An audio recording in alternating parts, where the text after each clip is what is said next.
Pagakan mulai meki kumplung para niya.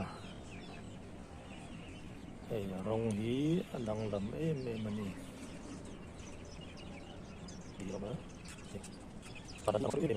Mula ko lang mo. Di pa lang. Di ba? Iya.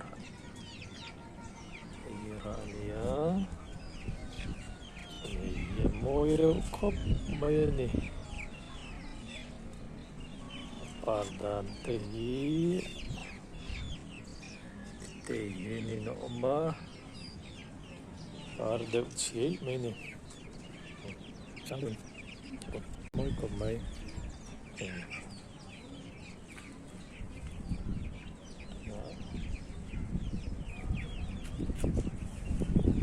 cho nên tại hiện là par chỉ lắm lẽ bây giờ var này thôi nè ai cùng chung par thấu nè mỗi lúc mà nếu là nhập tiền khí ở phòng đi sẵn thì là thế này đi tôi cần một cuốn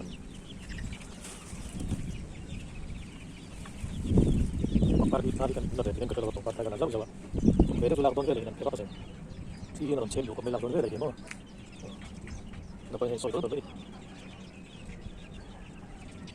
ini beda yang pasal itu sih ini ada lagu yang tadi lagi gitu dan mungkin ada yang kita cakap oh itu oke nanti ada apa yang kita mesti ini kita akan party final on cem tetap mai itu ini ya tetap ni yang ku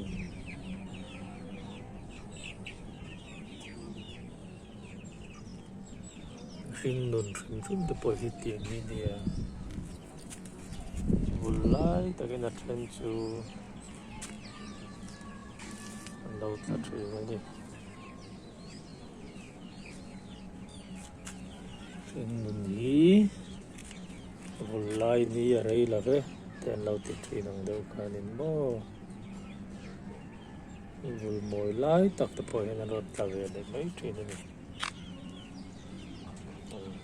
po ni sila boy na kan kumplong parlak sa boy mani tika kan tutop na ni tese